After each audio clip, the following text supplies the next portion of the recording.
Assalamualaikum warahmatullahi wabarakatuh.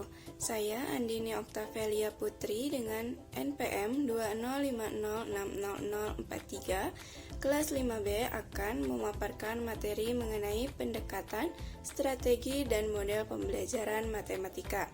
Yang pertama ada pendekatan pembelajaran matematika. Pendekatan pembelajaran matematika adalah cara yang ditempuh guru dalam pelaksanaan pembelajaran agar konsep yang disajikan dapat diadaptasi oleh peserta didik. Ada dua jenis pendekatan dalam pembelajaran matematika, yaitu pendekatan yang bersifat metodologi dan pendekatan yang bersifat materi.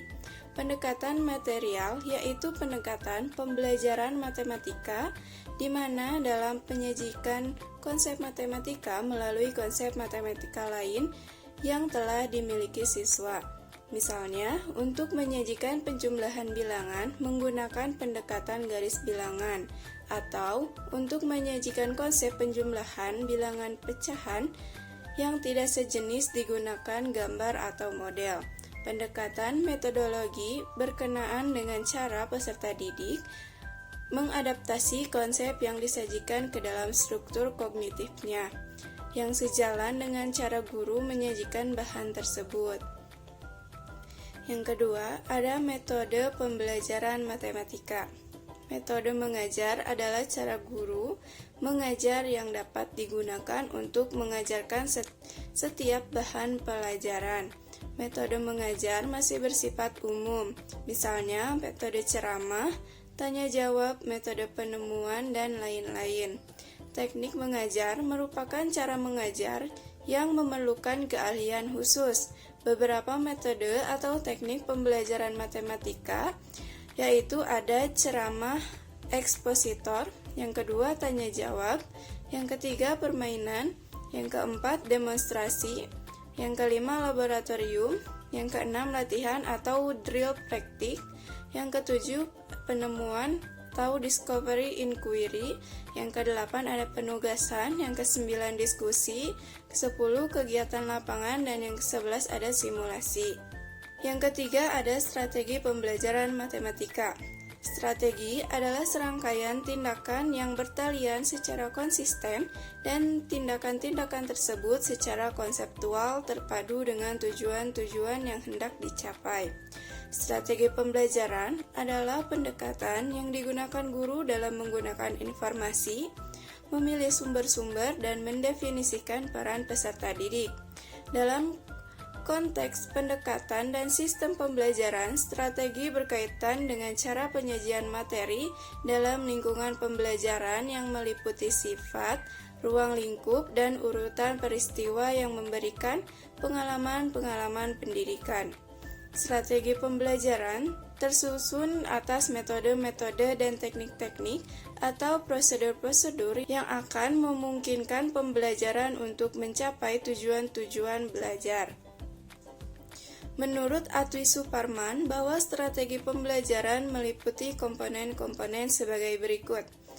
Yang pertama ada urutan kegiatan pembelajaran, yaitu urutan kegiatan guru dan peserta didik dalam proses pembelajaran aktual yang terentang dari tahap pendahuluan ke tahap penyajian atau kegiatan inti sampai dengan tahap penutup.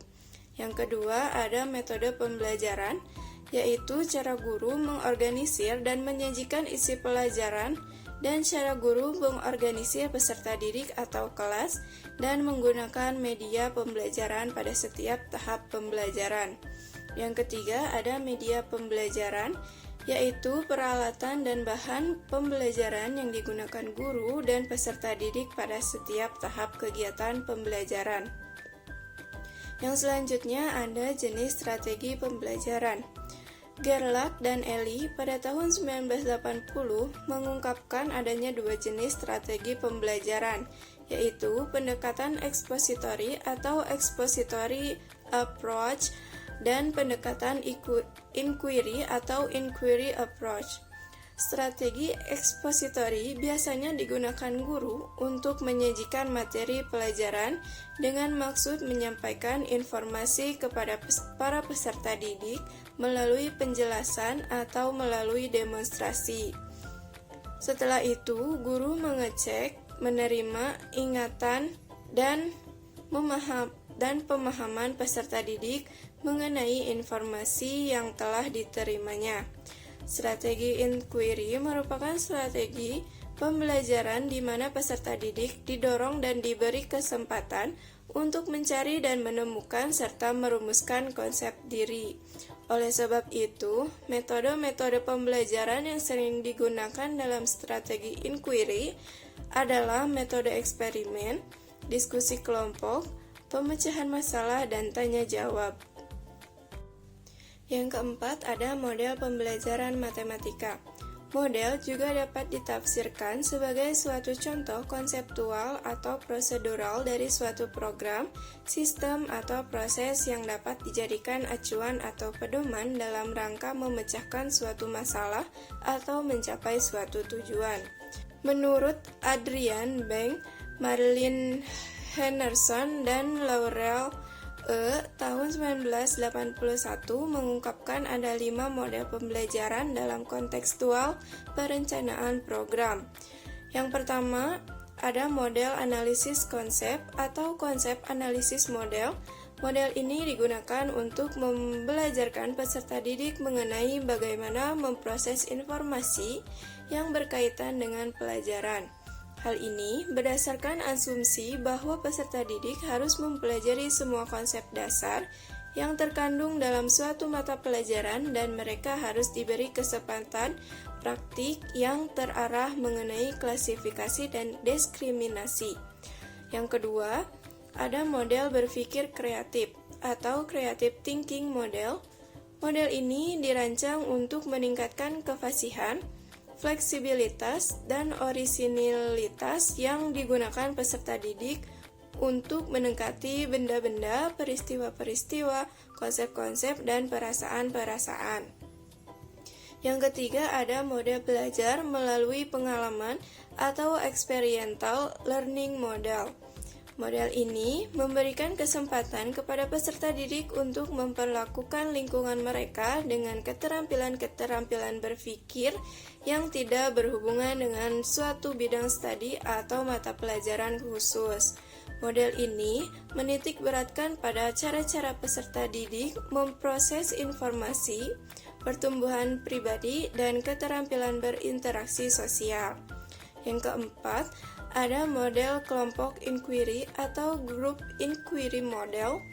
Model ini mengajar anak-anak untuk bekerja dalam kelompok untuk menginvestigasi topik-topik yang kompleks. Model ini menekankan pada keterampilan-keterampilan interaksi sosial yang berorientasi pada tugas. Yang kelima, ada model bermain peran atau the role playing model. Model ini memberikan kesempatan kepada peserta didik untuk praktik menempatkan diri mereka di dalam peran-peran dan situasi-situasi yang akan meningkatkan kesadaran mereka terhadap nilai-nilai dan keyakinan-keyakinan mereka terhadap diri sendiri maupun orang lain. Sementara itu, menurut Arendt dalam Muhammad Ashikin tahun 2001 mengemukakan bahwa model pembelajaran sebagai berikut. Yang pertama, ada model pembelajaran langsung. Pembelajaran ini berkaitan erat dengan ceramah. Pembelajaran langsung memerlukan perencanaan dan pelaksanaan yang cukup rinci. Pembelajaran langsung berpusat pada guru, tetapi tetap harus menjamin terjadinya keterlibatan peserta didik. Yang kedua, ada model pembelajaran kooperatif. Pembelajaran ini merupakan model pembelajaran yang mengutamakan kerjasama di antara peserta didik untuk mencapai tujuan pembelajaran. Tujuan dari pembelajaran ini adalah hasil belajar akademik, penerimaan terhadap keragaman, dan pengembangan keterampilan sosial. Yang ketiga, ada model pembelajaran berdasarkan masalah ciri utama. Pembelajaran ini meliputi suatu pengajuan, pertanyaan, atau masalah, memuatkan keterkaitan antar disiplin, penyelidikan autentik, kerjasama menghasilkan karya dan penghargaan. Dan yang terakhir adalah diskusi. Diskusi adalah suatu model pembelajaran yang memungkinkan berlangsungnya dialog antara guru dan peserta didik. Sekian yang dapat saya sampaikan, kurang dan lebihnya mohon maaf. Terima kasih. Wassalamualaikum warahmatullahi wabarakatuh.